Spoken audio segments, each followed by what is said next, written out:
Yeah, the call wild's always bringing me home. Call wild's always bringing me home. Call wild's always bringing me home. Hello, wild ones, and welcome to another episode of the Find Your Wild podcast. I'm so excited to have Leila Six here with me today, a musician, earth lover, I would say. How are you doing today? Very well, thank you. Thank you for having me on your podcast. I'm really excited. Oh, thank you. I'm so excited to chat and to go into your songs a little bit more too. So for people listening that don't know who Leila is, she's I would say a singer-songwriter, right? And all of her songs are about the environment and about connecting to the earth. So your first soundtrack is Earthlings, right? Yeah, I do have other songs about other topics, but our relationship with the earth is my main focus, and I think you could argue that anything that I go through is about the earth because I'm part of the earth. So in a way, yeah, I'm Right. all about that. Absolutely. And I saw you also have a song about like your love of your friends too, which I Yes. really love too. That's very sweet. Um yeah. I was just riding with my best friend in the car this morning and we were rocking out to some Queen, so that was so much fun too. Yeah. So I'd love to know how you started like connecting with music. All right. Well, with music in general, I guess just my education. Music was always was always very present at home in my parents' car. We always listened to music, so for me, it's very normal and very natural. But I only started making music myself a few years ago when basically I went through hard time at some point, like most people do, and I went to therapy and I learned some tools to connect with my emotions and to actually name and find the right words to describe what I was feeling. And from that point, I started writing things that I liked that sounded like good songs to me. And that's when I started making music, basically. At first, I didn't play the guitar, but I learned after lockdown. Um, yeah, that's basically how I started to make music of my own and not just humming and singing, like annoying everyone. I can imagine how cathartic that is too, to not only like be able to come up with your own music but to finally find words to be able to express yourself. Absolutely, yes. It's Yeah. for me, it's a joy. Really, even when I'm writing a sad song about something that makes me feel bad and hurt, it's always a kind of joy to be able to put that out. So Yeah, absolutely. And I feel like for me too, like therapy has helped me so much because I think that I also can relate to you in the sense that I had trouble like being able to express my feelings and emotions too. So I think that's like such a good like thing to focus on and to be able to work through is how you're feeling and what you're feeling and recognizing those emotions that are coming up. It's like so important to like become more of yourself and like knowing yourself more. definitely. Yeah, absolutely. So I would love to like go into some of your songs too. I was listening to a bunch of them this past week to get prepared for talking to you. They're so much fun and I really love the lyrics. I think you do a really good job of Well, thank you. I yeah. appreciate that, especially coming from a native English speaker, because I'm not native English speaker. So it's always an exercise, even though I write in English because it's just how it comes to me. It's more natural for me to write in English than it is in French. I'm French. Right. Um, but still, it's good to know that a native English speaker thinks that. Oh, Thank you. yes, absolutely. Yeah, no, I think you do a very good job. How do you like when you get like inspiration, how does that like how do you work through that inspiration and how does it come out your songwriting? I would say I don't have a specific process per se, but it always starts with an emotion. So it could be awe. A lot of times it's awe. Yeah. It can be sadness, frustration, whatever it is that the song is about, and then I'll just either grab my guitar and try to find the right sounds that to accompany what I'm feeling, and that helps find the color of the song and of what I'm trying to express. Or a lot of times, actually, I just write without music, without a melody, even sometimes with a melody, and then I'll compose something for that text afterwards. But there's not really a process except what I would call the therapeutic process, like just thinking Sure. I'm talking to a psychologist who's asking me a bunch of questions and just trying to find the right words to answer the questions. Yeah, absolutely. And I feel like that's kind of right, like where the best music comes from is like just kind of letting, I don't know, that creative force and energy come through you. And then, because I was talking to my friend Tess, who's, I think that you Yes. listened to her episode, but she has a couple of different ways too. So I feel like, musicians, it's like kind of whatever that source of creativity comes, right? And being able to connect with that and then using that as a tool to be able to produce or make the song. Yeah, what I will say, because I've heard other musicians describe how they work, and one way that I don't relate to at all is listening to something and then just writing. Because for Mm, me, I think for me, the lyrics come first. The message comes first, basically. yeah, So so I have to really feel something, and in general, it's like I feel something and it becomes kind of urgent yeah, for me to understand it or to make it bigger, make it take more space in the form of the song. And so yeah, I've never been like inspired by a melody and said like, oh yeah, this sounds good, this sounds good. No, it's more like the message first, and then how can I make it sound good? right. Yeah, that's your process. For Yeah. some people maybe that would be better or easier, but that's your way of Yes. working through it. So Exactly. yeah, I could see that, how that could be difficult to be like, sometimes like I also think that you get like, I don't know, like with certain things in life, like you get stuck if you're like kind of forced to do something one way. And it's hard to then refocus on, okay, I'm trying to make this sound good. So I can see how that makes sense, trying to come up with like the song and the lyrics, and everything first. So what was your first song that you ended up actually like writing and releasing?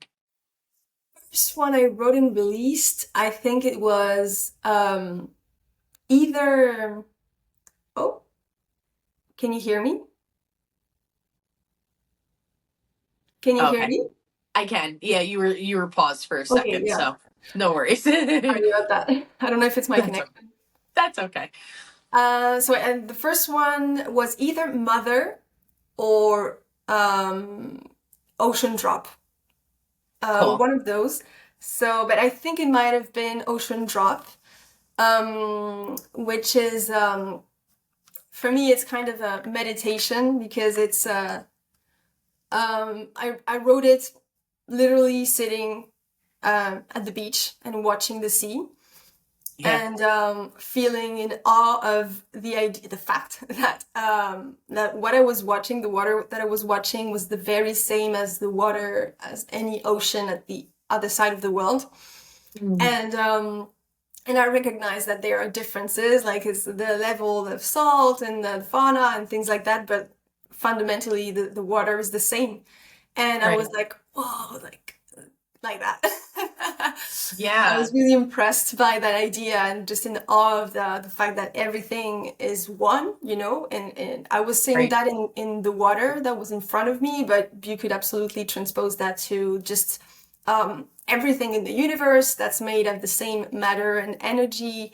Everyone, every living being on Earth, every human being, which I would argue that if you take that as if you remind yourself of that, then there's really no ground for any kind of discrimination. Right. So that may be a good thing to remember. I don't know for some people. Yeah. Yeah, I love that song. I think it's really great, and you have it in an acoustic version as well too, right? This one, Ocean Drop, is there's only one version of that song. It's an Oh, acoustic version, and actually it's fun because oh, Ocean of Your Tears. That's yes, the okay. Yes, I'm a I bit mixed the oceans up. I'm a bit obsessed with water bodies. Like I have songs about the Yes, ocean. I have a song coming out about the river. which I was lucky to be able to hear. Thank you. But yeah, that song Ocean Drop, I actually recorded it in the forest, which Oh was pretty cool. wow, Like one take in the forest it was nice. wow. It sounds so amazing too. That's so cool. Thanks. Um, how is that like to be able to record? Did it make you feel more peaceful to be able to record in the Um, forest? Was it more because difficult actually, or it was I don't remember if I was stressed because I mean it must have been a bit stressful to know that I only had one take and it had to be good. But I remember just feeling yeah in the in the flow of the moment. It was nice. My producer's dog was over like around like just walking. There was a plane above us, so it was just like yeah. well, it came out Good. great for one take. I mean, that is a lot of pressure, but you did And very good. the other one you were referring to, which is also called Ocean something, is Ocean of Your Yes, Tears. yes, This one is about the ecological crisis. Um, and it's actually, for me, it's like a dialogue between us and the earth. mm, And when I say us, I mean the people living in the like a Western way of life, because I say a lot of things about our impact, and I do recognize that not everyone has the same impact in the world. So sure, yeah, yeah, and so it's a dialogue, and it's also I think a mix or a dialogue between like facts and data, like things that we can see outside of us, and our inner emotions. Because I keep going back and forth in the song, like glaciers melt, and this is happening, and this is happening, and I feel, and we feel that, or we've done that, and we see that, like always, this is happening outside of us, and then this is happening inside of us, or this is happening yeah, because we did this or that. So I like that back and forth. So yes, it's really a song about all of us, like the earth and yeah. us. I think that also, I mean, a lot of your songs, and correct me if I'm wrong, but I'm sure you're going to agree with me, is that it's so focused on connection, right? Like even with your song Ocean Drop and it being like, all of the ocean it's all still one. They're all still connected, even though, like you said, you go to a different area, maybe it's warmer there than it is somewhere else or whatever, but it's still all connected. It's not separated. All the oceans are still the same. And it goes back to like the earth and all of us being connected and how we should be focusing on our connection back to the earth, and Exactly. I agree that unfortunately we've been not taking great care of Mother Earth. So it's a good thing to be able to focus on. And like you said, obviously, impact, that's important, right? Some people have a different impact, on the earth than other people that are more conscious of it. But yeah, it's a Or tricky thing to be able to fix. or other people that just don't even have the means to have the impact that we have. Like if you Right. live in a country where the infrastructure is more basic and more energy dependent and like all of these things, like obviously even if you wanted to be as wasteful and as inefficient, you couldn't, just because the system you live in is not as impactful as ours. Right. So yeah. Yeah, no, I totally agree. And I feel like a lot of like the conversations that I've had with some of my other guests too is, that's one of the hardest things about like the climate crisis and everything like that, is because there isn't like a one size fits all way to be able to fix these problems. And yeah. Yeah, absolutely. And I think,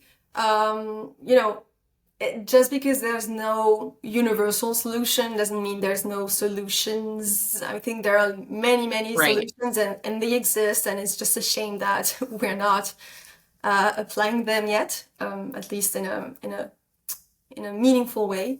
Right. But yeah, it is definitely um, something that you absolutely have to keep in mind when you're implementing any kind of solution, because that solution that suits us might be horrendous for another person. So it has to be very balanced, and I think that's, I don't know, maybe impossible. It seems so complicated because the world is Yeah. so complex, and we've created such complex systems. So it's like a I bit know. It's discouraging.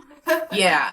And I feel like too, it's so hard for the individual, right? Because you see all these things, you want there to be change, but it's like, how do you fit that into, like, one person, right, can do a lot of change, but they're not going to be able to change the entire infrastructure, like you're saying, like, or like the whole entire world. So, I feel like some of like the best things that people could probably do is to focus on like local stuff, focus on like your local areas, and like that always has a kind of like your song, it has an impact, right? Because it's still all connected. If you fix your area, or you try to help your area wherever you're from and work on that, that has a domino effect, hopefully going forward. Yeah, absolutely. And I think one other thing that individuals can focus on is emotional intelligence, which for me is Mm. a big, big, big topic that I don't hear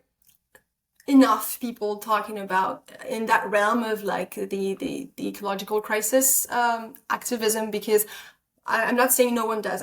Some people do, Sure. and very well. But I just think that it's still too focused on data and just like very information based communication. And I don't know, after learning so much about so many topics related to that, I just, after learning, for example, about cognitive biases and basically just realizing that we, like I was saying before, we have so many solutions at hand. Like we so many smart people have come up with very interesting ideas and just solutions that could be implemented now. Right. For me, the problem is not that we lack resources for that or anything like that. For me, it's more we lack emotional intelligence to be able to confront the situations that we're in collectively, because I don't think we're equipped as a society, at least in the West. I don't think we're equipped to handle that individually. Like, it's just too big. We don't have, Yeah. I don't think we have a scale of things big enough to understand, to comprehend what's happening and what's needed. And it's just easier to look away, because to avoid discomfort, emotional discomfort. And that's why I turned to art because I figured Yeah. I studied, I went back to school to study agronomy because I wanted to be part of the tangible change. But then I was like, yeah, but there's still so much work to be done in the emotional, on the emotional level for it to make sense to then act on, to work on the more concrete. I always say concrete. I don't know if that means what I mean in English, like more Yeah. tangible things. Yeah. And No, I get that. Yeah. and so yeah, for me, art plays this role of when you watch a movie, you can cry, and because you connect to a story that may not have anything to do with the reality that you live day by day. Right. And I think it makes things more personal. Like I can listen to a story that has nothing to do with me, or that I think has nothing to do with me, but it Right. feels personal because it touches me to my core. And that kind of sensory experience of what's going on outside of me and bringing it inside through the senses and the emotions. I think that if we do that more, doing that a lot, I think can just if you look at it on a with a philosophical lens, maybe it's basically looking like a capacity to recognize yourself in others and in the rest of the world and outside yourself, and to be connected to that part of yourself that's not in your body but like outside. And I think that's one of the few things we need to do urgently to have any kind of desirable future. I think that's such an incredible and such an important point too, is the emotional intelligence. And I feel like, again, I've talked to like so many of like my friends and other guests that I've had on, and being able, I think that's like the next step in like conservation and everything like that, is to be able to connect people with their hearts and their emotions and their feelings to what's happening. Because like you said, sometimes people, like, they don't understand the data. That always has a time and a place, and that's important, but what's going to pull people in is that emotion, their connection.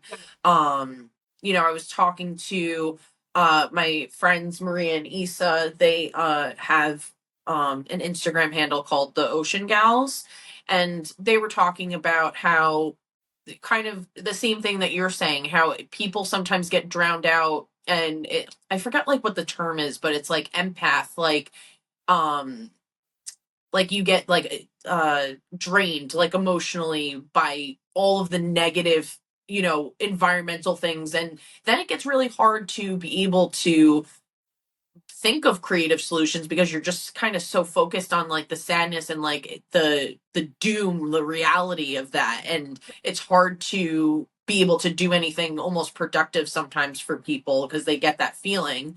But they're focused on the positive aspects and like connecting people with the ocean and how beautiful it is, and pulling people in that way, and being like, oh wow, look at all these beautiful creatures, and look at how like they're swimming and connecting, and then bringing people in with positivity, and then you can kind of hit them with the facts, or like, hey, you like this, like, hey, look at this is what's happening. So I couldn't agree more with that sentiment. I love that because earlier I was saying that a lot of times when I write, it stems from awe, and I don't do it on purpose, but I'm really glad that I write a lot of songs coming from that positive emotion, because I think it's important, especially right now, to create a culture where the earth is not just this victim that needs saving, because it's also this magnificent planet that we get to be a part of. And that's exactly what you were saying. Like, if we only focus on the bad stuff that's happening, it's so easy to forget to be to forget to be grateful and impressed by everything that surrounds us. Even like this glass of water is pretty impressive. I'm unable to make that myself, So it's like Right. crazy that stand can turn into that. And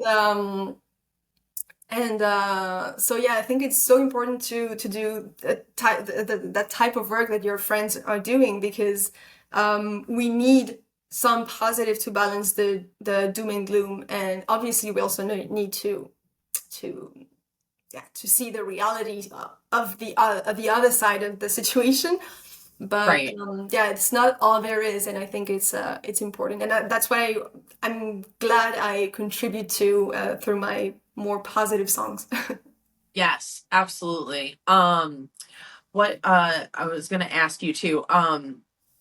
So you have Ocean of Your Tears, like the ones that I listened to on Spotify at least. There was Ocean of Your Tears, Ocean Drop, Just Like a Leaf, and Mother of the Longest Night, and 'Tis the Season. Now, were 'Tis the Season and The Longest Night, are they kind of like holiday-ish songs, like new Yes. holiday songs? I like that. Yes. It's I love that you mentioned that because it's a little tradition that I made for myself a few years ago. Every year, at the end of the year, I make a song that's like for me that's for the winter solstice. Oh, But I try to make it Christmassy or like use sometimes the longest night obviously sounds Christmassy, but for example, tis the season, it's more like the word, obviously tis the season. I try to use words that are typically used in Christmas songs, I like but uh, that. use that language and that sound to talk about that natural cycle that's happening, and at least I'm in Europe, so for me it's like the cozy season and the time for self-reflection, and I really love that little tradition because I hope that in remembering the role that the cold, shorter days, things like that that come with the fall and the winter. But in remembering the role that plays in the natural world, and it's a big role. It's a big role of the ecosystem. That maybe we can invite these harsher conditions to also play a role in our own personal lives. And I think it's a beautiful way to reconnect with nature, and also to remember that we are part of nature, because it also has an effect on us, as it Yeah. has an effect on trees and birds and things like that. So yeah, I really like that tradition of mine. I love that too. First of all, we need some more holiday music, some new holiday music. So I like that. Just that in general is really great. And but it's cool because us as humans, I mean, we also go through different seasons of our life. Yes. And I was just driving the other day, and a thought popped up in my head was that it's pretty neat. I mean, I'm similar to you, like being in New York, where we get like all four seasons. So it's you're watching the same landscape, but you are seeing it in a different, right. Like, so we have snow on the ground right now, so it's winter time here, and I'm like, oh wow, well it looks so different in the spring and in the summer, but it's the same landscape. um which that's so relatable to us as humans. Like, we're the same person, and but we still go through different seasons of our life as we age, as we grow.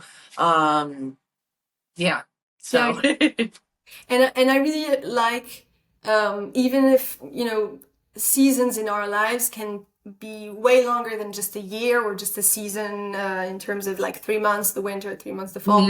Mhm. But I really like that natural invitation to just look at it, like look at what's happened in a year, and Right.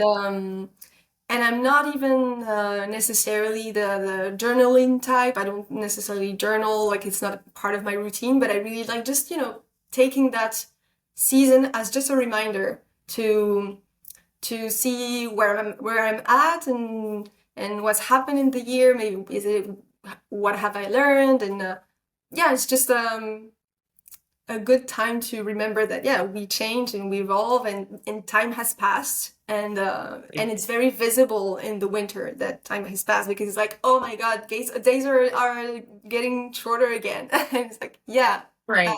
that happened last year, what's happened since then? And so yeah, I like that reminder. Yeah, and I feel like winter especially is the perfect time for all of those reflections. Yeah. Anyway, because it is such a time for rest, and because there is, like you said, the longest night, right? So there's less daytime. Um Especially our ancient primal selves, like this was a time to collect, to rest, to reflect. So that makes so much sense too, and I love that you do that as like a tradition every year. I think that's so nice, so can't wait to see what the next year It's gonna be. I wrote it last year. I mean, in 2024, in December. It's gonna be a sad one. That's okay. You know what? But I'm gonna Yeah. try to make it Christmassy anyway. They can't all be positive, right? And I think that's like another great thing Exactly. to focus on is that like everything needs balance, right? So and Mother Nature is kind of like we've obviously messed up that balance, but when you look at nature, I feel like you see that's what the balance is. Like each animal has its own unique I forget what the term is that I'm thinking of. It flew away. But niche. Like they have their own little niche to be able to focus on to provide for their environments. So we have that as well. Yep. Yeah. I also really liked your song Mother too. And that's kind of if you want to like explain like kind of like your thought process and like the meaning behind that. I really liked that one too. It's funny because this one I wrote when I was actually really sad. Like I was really sad, and I loved how it turned into like a a light-hearted song. Just you can it doesn't sound sad. It's funny And that transition, right? Like how cathartic that is to be able like you were sad, but like how that changes when you're like putting it out into a song. yeah, exactly. And I recognize that this one is not very constructive. At least it's not like my most constructive side that comes out in that song. But because I'm basically just it's all about guilt and blaming ourselves with while doing virtually nothing. So that's not very constructive. But I think That's it's true. important to I think it's important to recognize that reality too. That sometimes that's how we feel. Yes. That's how I feel at least. And in the song, I say I. And until the end, I say we killed our mother. But it's a song about. It's very much about me, and I don't intend to say that everyone's the same. Sure. But yeah, I really like that. That it's about guilt because I think guilt is often criticized, like talking people into feeling guilt and things like that is not well received. And I'm not saying that you should shame people at all. That's not what I'm trying to say here. Right. But I am a defender of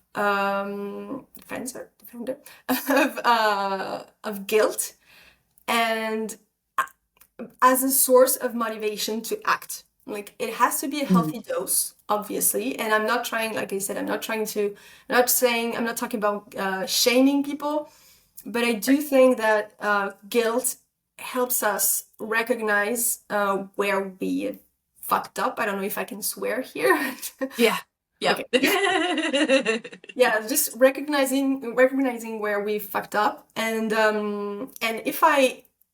if I screw you over, I'm gonna feel guilt, and that's good. I mean, that's good. That's good in the sense like in a moral, religious, good and bad thing, but like it's efficient because it's gonna drive me to hopefully ask for forgiveness and want to act better, to improve in the future. So I think it's a very, in a healthy dose, it's a very helpful Of emotion. course.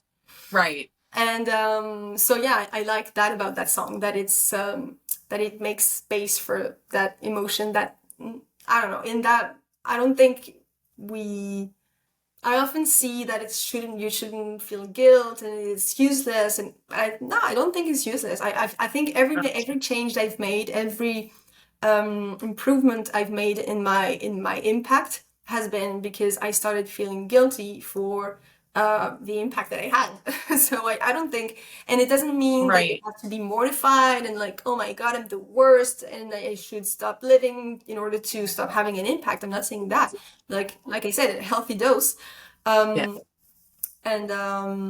so yeah. Yeah. Sorry, my dog's barking. Probably nothing outside. So I apologize for that in the background. But again, I feel like that's a really good point in like talking about. Hi, wild ones. I hope you're enjoying this episode of the Find Your Wild podcast. This episode is sponsored by my clothing brand, FemmeSauvage, and you can find a discount code and link in the description. So check it out. We have a lot of amazing designs, and $5 of the proceeds goes to different charities. So please feel free to check it out and enjoy the rest of the episode. Thanks so much. It is so important too, the like the balance of also our emotions and not being, we need our feelings are important, each one of them, right, to be able to recognize them. And I also think it's important to not like positive wash or negative wash.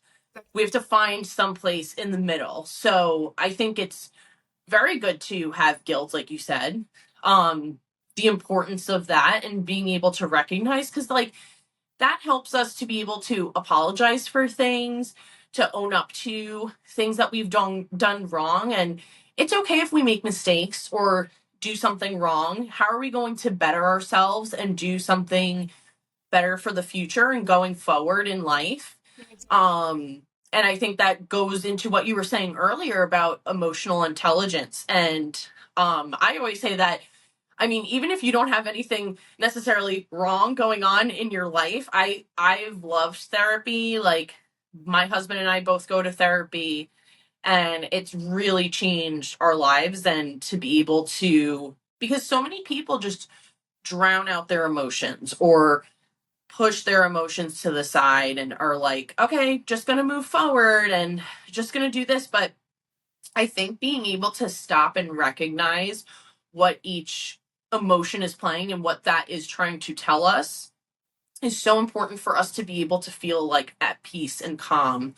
Because those emotions, if you don't recognize them and don't give them the time of the day or the light, then they kind of creep up or come out in some other way. And those are usually the negative emotions. The positive emotions are a lot easier, I think, to deal with. So Yeah, definitely. Yeah, therapy is definitely, I know it's not, I've heard some people say that it's not for them. I don't really get it, but I respect that. But I think sure, some yes. kind of the things that we learn in therapy, everyone has to have some kind of that, some of being able to understand yourself and to not be scared of your own emotions, because that's not gonna work in the long run. Right. Not very effective. And like I also say too, it's always nice to have like a third party person to be able to vent with, Yeah, you know? yeah, Like that's not emotionally attached. Like, I mean, I'm sure they care about you, obviously, like your therapist, you build a relationship with them. So I'm not saying that, but like, you know, they're not involved in your like your daily life. yeah, Like, so they can have like a nice view of something or give you a new perspective, or you know, you some like I know sometimes I get like tunneled in on something, and then like my therapist will come back and say something that's like, oh, I didn't think about it that way, and then it helps me open up and see things in yeah. the future sometimes in a different way too. Hmm. Yeah, Yeah. absolutely. So I'm sorry, what did you say you studied in school again? Um, I, initially I studied translation. I'm a translator. Mm. And then years after that, after studying by myself and like nerding out on everything ecological crisis on my own, I decided to go back to school to study agronomy. Because yeah, agriculture is one key, and probably for me at least the major key to our civilization, because that's how it started. And Right. and it brings today, sadly, it's so poorly designed, our agricultural system. And so yeah, I thought it was very important to work on that, to learn the right tools, how to have an agriculture that can actually keep feeding us and the soil and life on Yeah. Earth, basically. I love that. I was talking with somebody else the other day too about how it's so interesting, our paths in life, and like what we do, and like what we think we do in the time that we really want to do, and you're like, oh yeah, I'm definitely going to do this, but it actually leads to what you were meant to do. And it's, you wouldn't have been able to get to the place that you were meant to be without doing these other things. But you know, like yourself, like it creates such a unique space, right? Like you have such a unique perspective on your singing and your songwriting now because of the um you know, the things that you've studied and that you've learned along the way in your life, and now that's brought you to this creative outlet, which is such a cool path, you know. Yeah, it is. I think so too. Yeah. And for me, it's like I don't know if that's my purpose in terms of what I'm here to bring people. I don't know, but like I said, I like writing positive songs, things about songs about positive things about our relationship to the earth and just our presence here. But also the more negative ones, I think, are super important because you were right when you said that my main thing, maybe my main theme, maybe is connection in a way. And because for me, it's about when I write about the ecological crisis, I'm not just writing about the ecological crisis just for the sake of it, but I'm really trying to create a connection with people, because I think we this is a very widespread topic. You can find it on the news, on like everywhere. But I think it should be more mainstream, not in the media necessarily. I think it's pretty well covered. I'm sure we could Yeah. do more, but I'm not talking about that. But for me, it should be more mainstream. I'm gonna sound super cheesy now, but in our hearts. Yeah. I agree. Because Yes. I think there needs to be a place for that, for these negative emotions and just the whole situation at large in our hearts. And for that to happen, I think, like I was saying, that there needs to be, the topic itself has to be bound to an emotional charge. Because, and like a strong pull. Because for now, like right now, what I see when I look at the news, when I hear people talk about these things, I can see more than anything else an emotional push. Like that's something that I don't want to have in my life. That's something that causes me to think bad thoughts and to hate this and that in my life and to question this and that, and that's not comfortable. And so all of my cognitive biases are going to be working in the favor of status quo. And so for that to change, to give us a chance to go the right direction, I think this topic has to have also an emotional pull, and that's why I think art in general, and for me it's music, has such a major role to play in that, because we love sad songs, we love sad movies, Yeah. we love war movies, we love we love experiencing all these bad things that we don't see and we don't perceive in our lives, Right. on screen or in our on Spotify or wherever. So yeah, I think all of, like you were saying, all the things that I learned over the years about all these different topics, I try to use, but in a hidden way to Yes. to reach hearts. Right. I love that. Yeah. With and you know, I think that it's also are those emotions, those I'm gonna, like, you know, quote, negative emotions, or the emotions that are harder to deal with, right? Positive emotions are obviously easier to deal with, but being in that positive emotion doesn't always, you can't, I don't think that you can connect sometimes as deeply if you're just in the positive. I think that those like deeper emotions help us to feel and appreciate and humble us more. So that's why they're so important. So to be able to have that balance is critical. And I think that a lot of connecting people with their hearts moving forward too is I was talking to my friend Rachel Tilseth, and she has a film about wolves in Wisconsin, and the focus on individual animals and their stories, because I think that we can really connect there because we can see that animals a mom or has a place in a pack or a herd, and what their you can obviously see what their species is important as, like a lot of animals are or there's a lot of keystone species animals that are very important to each of their environments, but then also I think individual stories of those animals, like one I'm thinking of off the top of my head, there's a southern resident, Killer Whale. I don't know if you've heard the story. Her name is Tahlequah, and she was the one that her two of her calves unfortunately passed away, and she did the tour of grief and carried her calf for a really long time. And I think that is just it's heart-wrenching, it's gut-wrenching, and to me, I really connected with that. I'm a mom, but I also had a miscarriage. I lost a baby.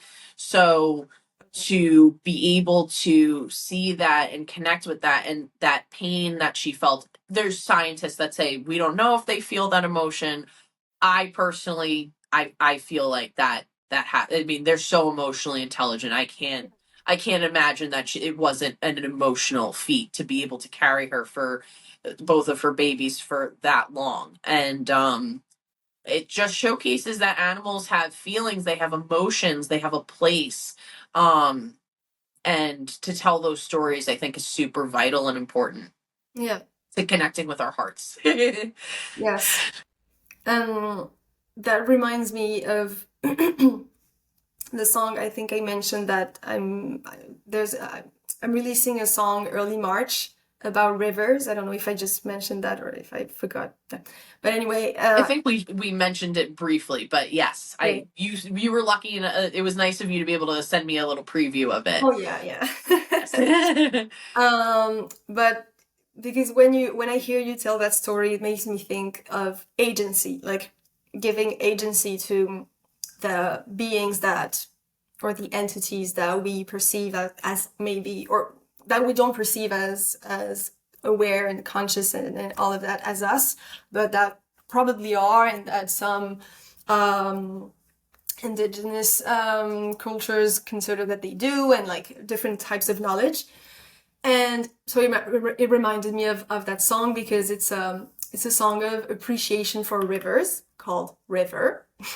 Right. And I don't know if you read Braiding Sweetgrass by Robin Wall Kimmerer. I haven't. I'm waiting for my friend to actually let me borrow her copy, but I know the Okay. book well. Yes. Well, when you read it, you'll see that at some point, she explains that in her indigenous language, which she learns as an adult because she wasn't taught it, if I remember correctly, she talks about the fact that, for example, the word bay is not a noun, but a verb, like to be a bay, I think it is. And it's like, it's a verb as an action taken by the water. Like the water has agency and it decides that it wants to take that form at that moment. And so in that song, so it's me talking, but it's really, I never use river as a noun in the song. I use it as a verb, and it's a way cool. for me to place myself as the observer of the river, and even as a participant in that action of rivering. I love that. So yeah, I think it's really important to, even if it's just an exercise in imagination and in opening our minds. I think it's very important in order to have a more respectful and just balanced relationship in general with the rest of the earth, which is so much wider than what we know, you in your city, me in mine. Like there's so much more than just human culture. So Yes. To be able to see and recognize nature. And I love that point that you made about them having their own agency and it just being, I think that the major thing that a lot of environmentalists or just people that love nature in general is they just want to showcase how important the environment is and kind of like how we were talking before, how we're all truly connected and to showcase that actually taking care of the earth is beneficial to us. Like you don't, when people see it, they see it. But when people don't see it, that's the problem. Like even the little bugs they have their own specific niche to be able to make the soil rich and fertile and be able to have plants grow. Like rivers are important for so many different, like each element has its own importance. I mean, we as humans, we're made of water, right? Like we're like 98% water. We're so connected to the element of water. We're made of atoms of the stars and everything like that. And like to me, when people are like, oh, it's just an animal, like it doesn't make sense to me, especially like when that comes from people that are supposed to be spiritual, because I really truly believe God wants us to take care of our planet, our earth, our ecosystem, to be able to connect and like animals, the earth, like they're innocent beings, and yeah. like that's talked about a lot in religion. And I think that to care for the earth is a spiritual thing, you know? Yeah, I agree. I mean, I'm not religious, but I absolutely in religion I see that, and in Yes. general in spirituality, which is wider than religion in my opinion, I too think it wouldn't make sense to not care about an animal if you're spiritual, because yeah, I guess everyone has their um, um, blind spots.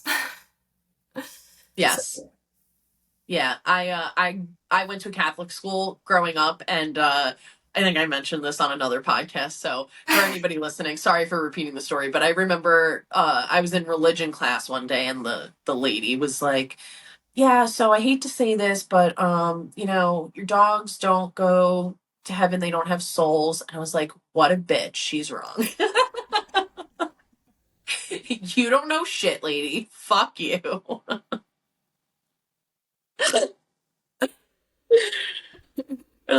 So yeah, that's just how I feel, just a little bit. I think it's funny. um, yeah, and it's nice to like I've talked to like a couple of different like animal communicators too. Like I know you said you're not spiritual, but like I don't know, I don't just know, but I said I'm not religious. oh, That's for sorry, me, sorry. that's different. Yeah. Don't want to put words in your mouth. I apologize. Yeah, I would say I'm more spiritual also. But I don't know. You can't look into the eyes of an animal and tell me that being doesn't have a soul. Yeah, definitely. I don't know how that transitioned into religion, but makes no sense to me. Yeah. Convenience, maybe? Yeah, yeah, right, exactly. So, besides rivers, are there any other songs you have on the way? Any other inspirations floating out that you're working on? Yeah, actually, it's funny because talking about spirituality, right this week, I mean, last Sunday, I think I started writing a song about spirituality, which is a very hard one because it's about the the capitalist and individualistic version of spirituality that I'm seeing more and more. Yeah. So it's hard because I'm trying to denounce these aspects of it while having compassion for those who engage in it, because I understand that they're not bad people, they're just like they have blind spots, they have biases and all of these things. and also trying to find the right words, in order to not put the blame on spirituality as a whole. So Right. so yeah, it's I'm working on that, and it's a hard one because I need to be precise on that one because I Yeah, don't and want to miss the mark, you know.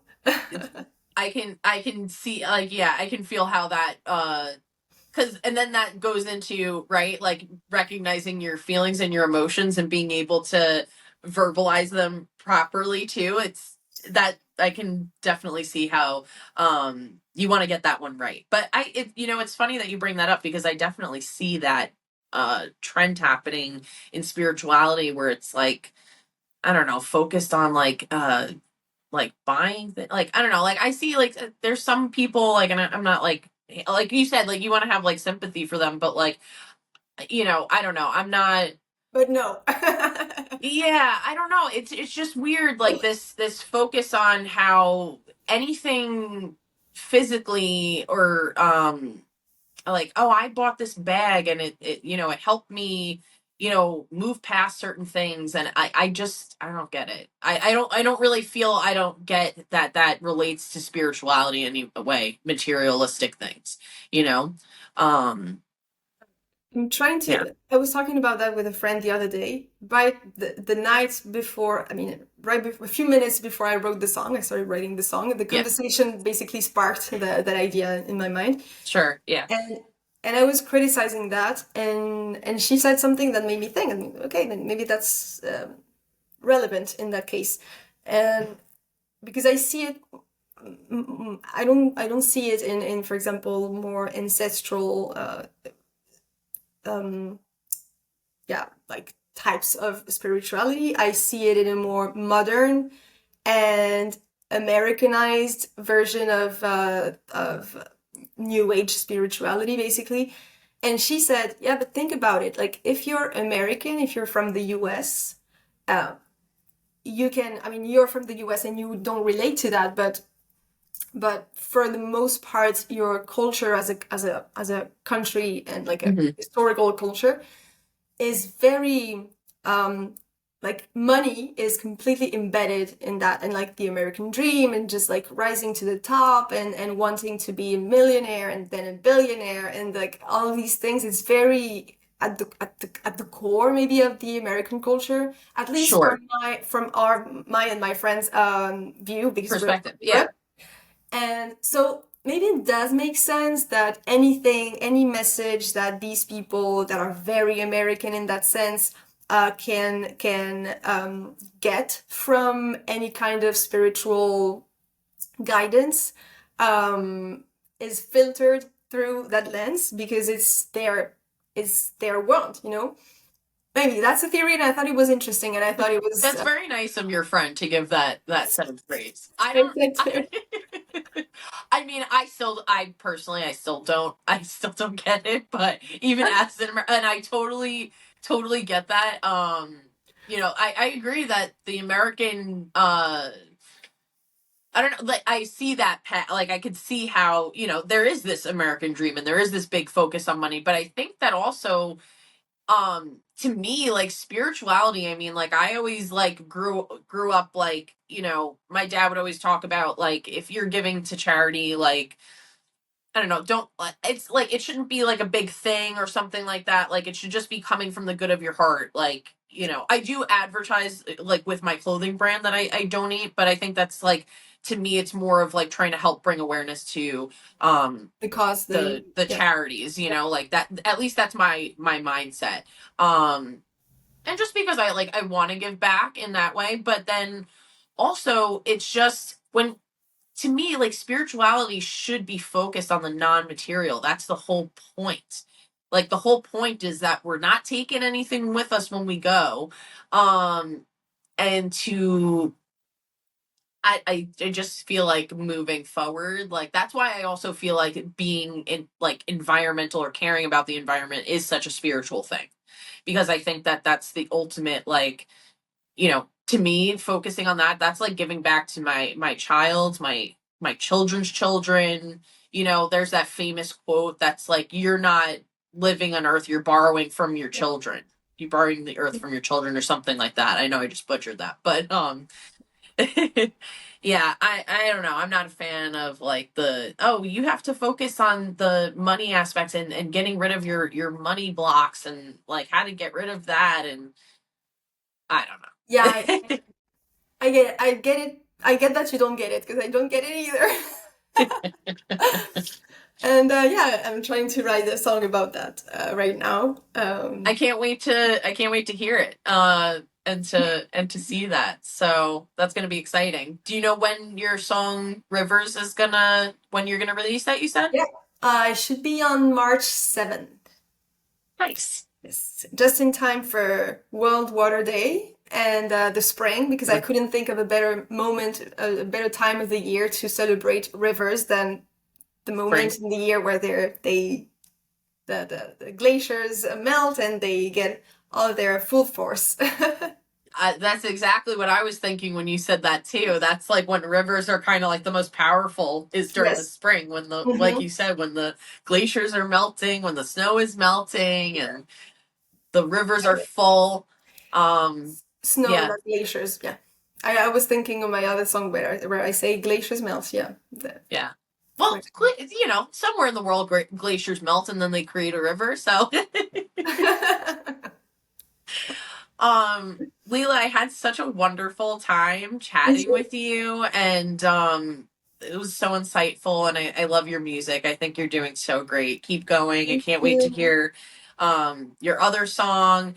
And for people listening, how can they connect with you? You can find me on Instagram at Leïla.Six. And on TikTok, Leila Six, although I prefer Instagram personally. Yeah. And on any music platform, because on Instagram, on social media, I try to go deeper on about the messages behind the songs. So there's that. But if you just want to listen to the songs, you can find me on any music platform. Leila Six, six like the number, but written in letters. Perfect. And I'll make sure to link that below so people have a easier way to be able to access that. But thank you so much for taking the time to come out of your day to chat with me. I really loved it, and I loved connecting with you. Hopefully sometime in the future we can meet in person. I always hope that with all my podcast guests, but hopefully. Well, yes.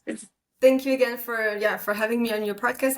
It was a really fun conversation, and Thank you. I think so too. Awesome. And thank you so much, Wild Ones, for listening, and we'll catch you on the next one. Bye.